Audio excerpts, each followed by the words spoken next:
Herkese merhabalar, ben Huri ve Tek Mutfak'ta kanalıma mutfağıma hoş geldiniz. Evde boş bir şişe varsa mutlaka deneyin. Yapımı gerçekten çok kolay ve lezzetli. Tarifimize hiç bekletmeden hemen başlayalım.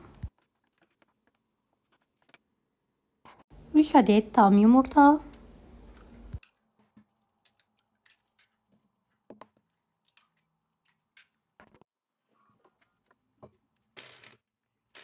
yarım su bardağı toz şeker,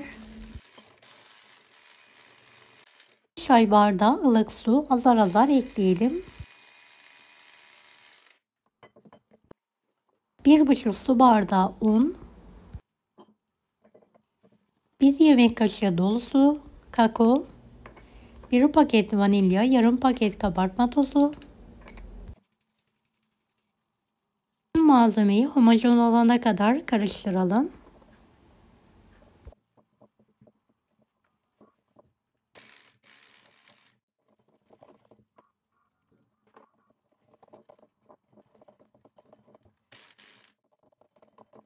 En son 1 yemek kaşığı sıvı yağ ekleyelim.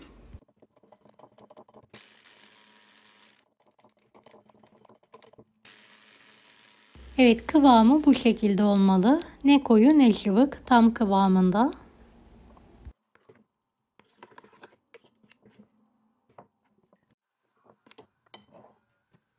Boş pet şişeyi aralıklı olacak şekilde iki yerinden delelim.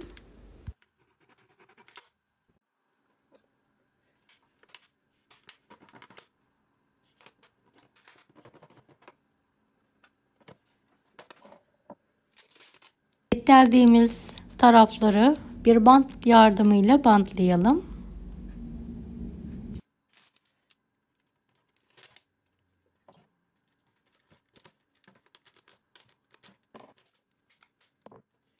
Evet, bunu yardımıyla pet şişeye hazırladığımız harcı alalım.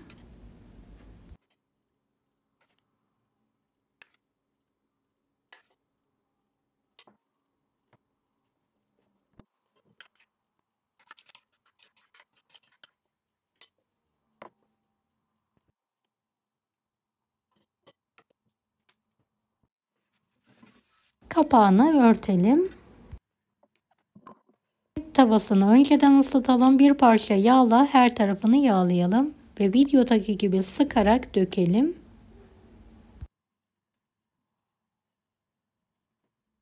Arkalı önlü olacak şekilde dikkatli bir şekilde pişirelim. Evet, pankek hamurumuzu pet şişe yardımıyla dökmeye devam edelim.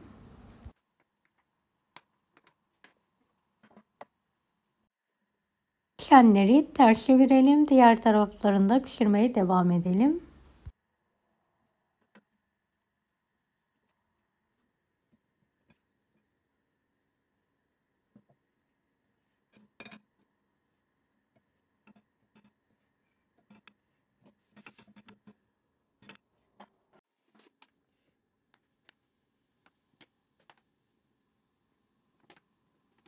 Beni hangi ülkeden veya şehirden izliyorsunuz merak ediyorum. Yoruma yazarsanız sevinirim.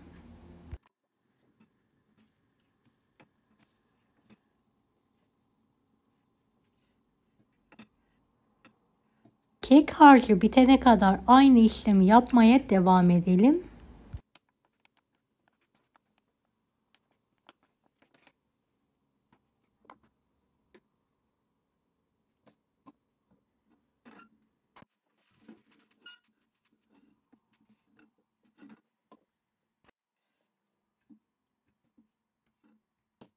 Evet, pişirmeye devam ediyorum. Bayağı bereketli bir tarif gördüğünüz gibi.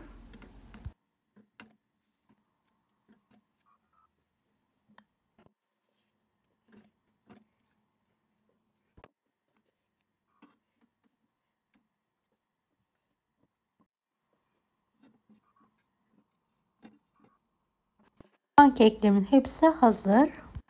Şekersiz yer fıstığı ezmem var. Arasına sürerek 2 tane pankeki birleştirelim.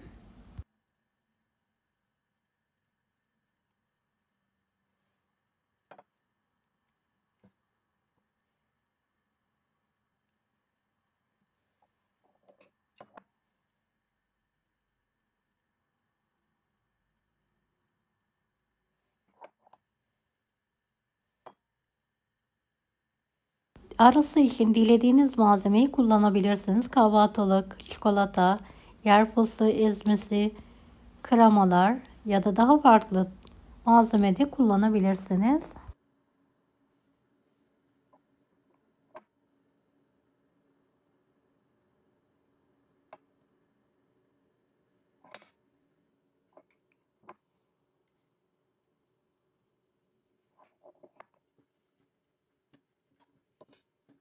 Evet, hepsini hızlı bir şekilde hazırlamaya devam ediyorum.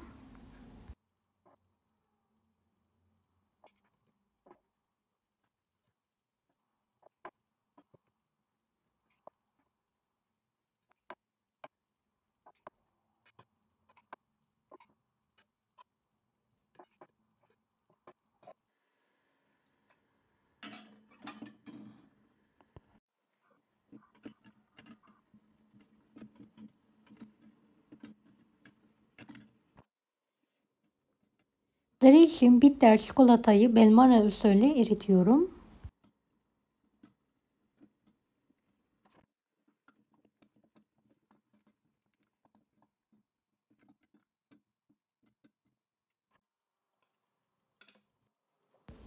Evet, pankeklerimizi bitter çikolatayla her tarafını kaplayalım.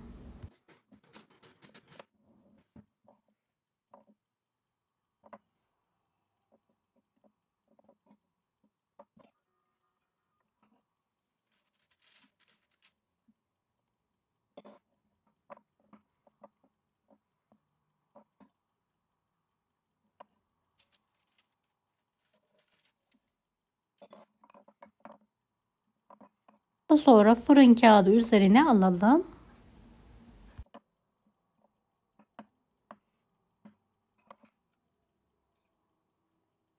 Evet, tüm kekleri aynı şekilde hazırlamaya devam edelim.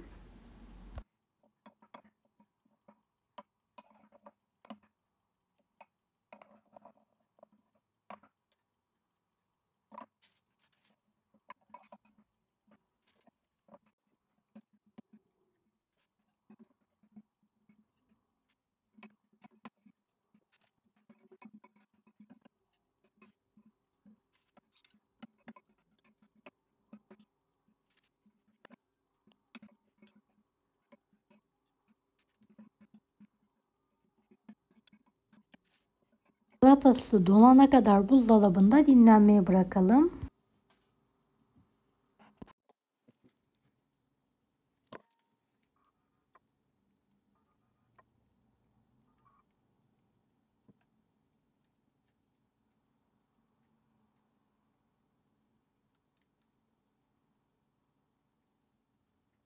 Ben çikolatayı küçük bir poşetin içine aldım. Üzerlerine şerit halinde sıkıyorum.